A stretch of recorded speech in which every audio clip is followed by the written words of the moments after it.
हे भगवान शिव, हे जगत पिता, हे परमात्मा, सावन की आपकी इस वीडियो को जो भी सच्चे दिल से लायक करे उसकी जन्म जन्मांतर की गरीबी को दूर कर देना, उसके दुख दर्द राहु दोष, पितृ दोष, यहाँ तक कि काल सर्प दोष भी दूर कर देना। हर हर महादेव। यदि आपकी इस संतान से कोई भूल हो जाए तो हमें माफ करना, हम सब आपकी ही संतान है। लाइक जरूर करें दोस्तों। इस बार 2024 में कितने सावन सोमवार पड़ रहे हैं? कोई कह रहा है 4 सावन सोमवार पड़ रहे हैं, कोई कह रहा है 6 सावन सोमवार पड़ेंगे। किसकी माने किसकी नहीं, आज हम सारी गलतफहमी, सारी असमंजस की स्थिति दूर कर देंगे। और व्रत में क्या खाए क्या नहीं, जानिए सब कुछ दोस्तों। सावन का महीना चल रहा है, ऐसे में हर कोई भगवान भोले बाबा को दिल से खुश करना चाहता है। हर किसी की इच्छा होती है कि वो सावन में भोलेनाथ को खुश करके अपनी सभी इच्छाएं और मनोकामनाएं पूरी कर ले। पर कई बार आप लोग ऐसी गलतियां कर देते हैं या कर बैठते हैं जिससे शिव क्रोधित हो जाते हैं।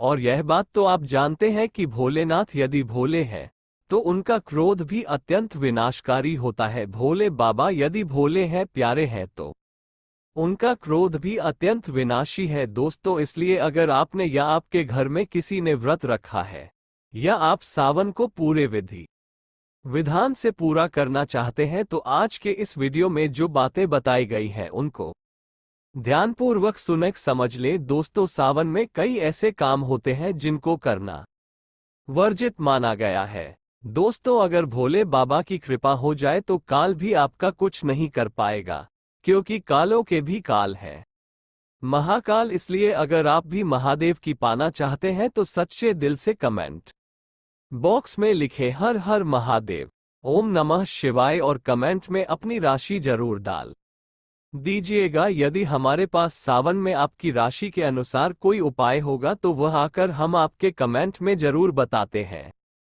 और आपको बड़ा लाभ होगा दोस्तों। सावन सोमवार व्रत में क्या खाएं क्या नहीं खाएं, सावन में लहसुन प्याज खाएं या नहीं, व्रत में नमक खाएं या नहीं, कौन सी गलती नहीं करनी चाहिए, पति पत्नी को दूरी क्यों बनानी चाहिए और कौन से रंग के कपड़े नहीं पहनने चाहिए, ऐसी कौन सी गलतियां हैं जिसे सावन के दौरान हमें भूलकर भी नहीं करना चाहिए। और मंदिर में जो एक लोटा जल रखा जाता है उस जल का हम क्या करें, पी जाएं या तुलसी में डाल दें या पेड़ पौधों में डाल दें या इस जल से स्नान करें। साथ ही सावन के इस पवित्र महीने में कितने सोमवार पड़ रहे हैं और सावन की समाप्ति कब है, आइए जानते हैं सब कुछ इस वीडियो में दोस्तों। सावन का महीना कोई मामूली महीना नहीं होता है, यह महीना साक्षात एक ऐसे प्रेम की सौगात लेकर आता है जिसका कि भक्तों को बड़ी बेसब्री से इंतजार रहता है।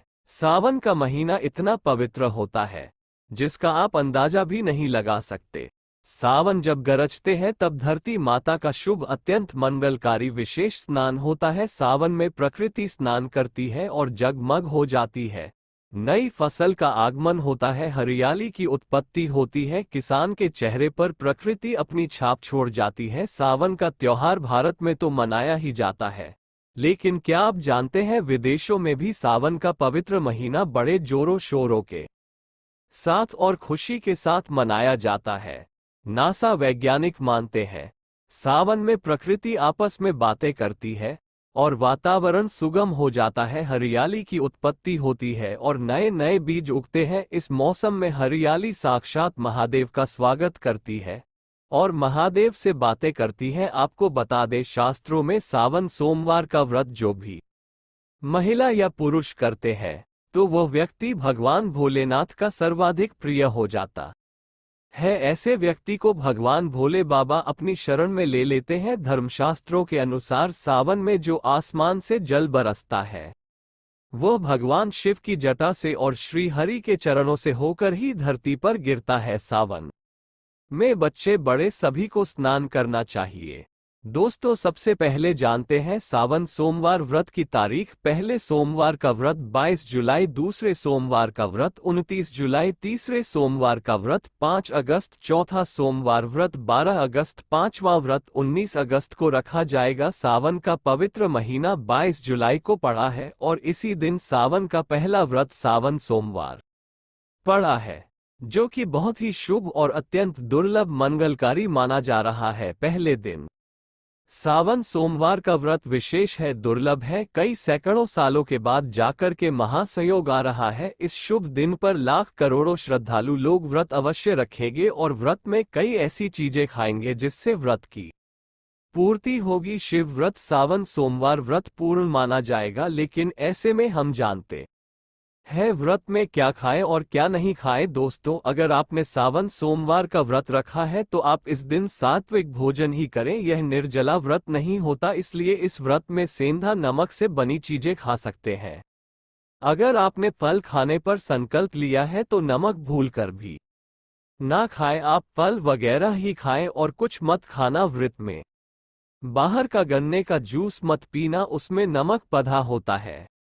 बर्तन कोई कितना भी साफ कर ले नमक रह ही जाता है। बाहर का जूस भी मत पीना, उनके बर्तनों में भी नमक पधा होता है। जो हम घर में देखभाल कर लेंगे व्रत की, वो बाहर नहीं कर पाएंगे और वो नमक आपके मुंह तक जाएगा तो आपका व्रत खंडित हो जाएगा। व्रत में डब्बा बंद जूस नहीं पीना चाहिए, उसमें कई केमिकल पड़े होते हैं जिससे व्रत टूट जाता है।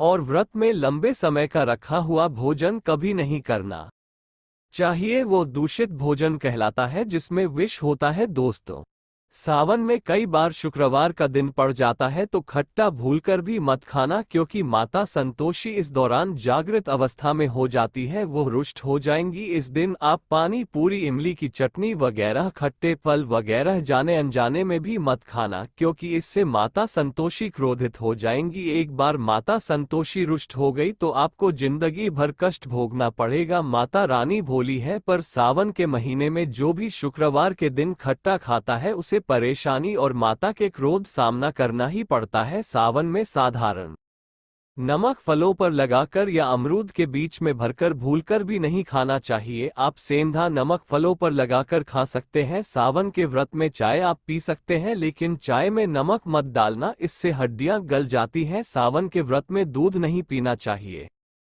इससे भगवान शिव क्रोधित हो जाते हैं। सावन में हल्दी मिलाकर दूध पीने से भयंकर श्राप लगता है। सावन में बच्चों को दूध पी लेना चाहिए, पर घर में बड़ों को दूध नहीं पीना चाहिए। यदि कोई बीमार है किसी कारणवश, यदि दूध की आवश्यकता हो तो उसे पी लेना चाहिए। यदि सावन का व्रत अगर आपने मीठे पर रखा है तो आप मीठी मीठी बर्फी भोग लगाने के बाद खाएं। शिव को भोग लगाने के बाद खीर पराठा या दही पराठा खा सकते हैं। मीठी मिश्री खाएं या आटे का मीठा मीठा चीला बनाकर आप खा सकते हैं। यदि व्रत छटपटा पर रखा है तो आप चाहे तो सेंधा नमक से बने आलू के पकवान खा सकते हैं। आलू की सब्जी कुट्टूम की रोटी के साथ खा सकते हैं। सादा दही में डालकर खीरा खा सकते हैं। धनिया खा सकते हैं। लौकी या कद्दू की सब्जी भी खा सकते हैं। और आटा खाते समय आटा ध्यान से देख ले, पुराने आटे में कीड़े पड़ जाते हैं जिससे आपका व्रत खंडित हो सकता है। व्रत भारी को सावन सोमवार के व्रत में बेसन, मैदा, सत्तू, अन्न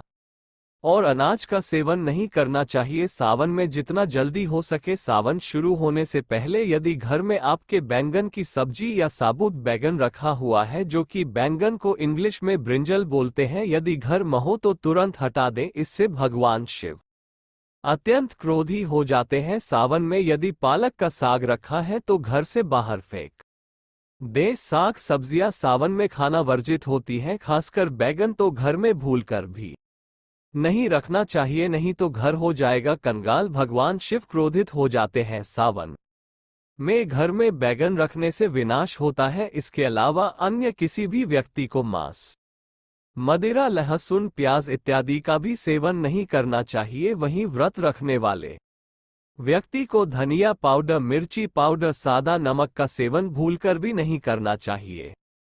मसाला या पैकेट पर सामग्री बिना पढ़े कोई भी डब्बा बंद पैकेट कुछ भी नहीं खाना चाहिए। डब्बा बंद सामान में पैकेट में लहसुन प्याज पड़ा होता है, आप कभी इंग्रेडिएंट्स पढ़ सकते हैं। लहसुन प्याज सबसे ज्यादा इस्तेमाल होता है डब्बा बंद चीजों में, और सावन में यदि हमने गलती से यह चीज खा ली तो हमारा व्रत टूट सकता है। सावन में चाहे आपका व्रत हो या ना हो, किसी भी व्यक्ति को खड़ी पकड़ा नहीं खाना चाहिए। और वहीं पत्तेदार सब्जियां, पालक, मेथी, लाल भाजी, बटुआ, पत्ता गोभी जैसी सब्जियां या साग सब्जियां भूलकर भी नहीं खानी चाहिए। ये जहर के समान मानी जाती है, इसमें कीड़े आ जाते हैं, सांप बिच्छू वगैरह आ जाते हैं। और जो भी व्यक्ति सावन में बैगन की सब्जी खाता है उस व्यक्ति को घोर पाप लग जाता है। दोस्तों, अगर आप वाकई में भगवान शिव से प्यार करते हैं तो कमेंट बॉक्स में हर हर महादेव अवश्य लिख कर जाए। भोले बाबा आपकी सभी मनोकामना अवश्य पूर्ण करेंगे। महादेव के लिए एक लायक तो बनता है।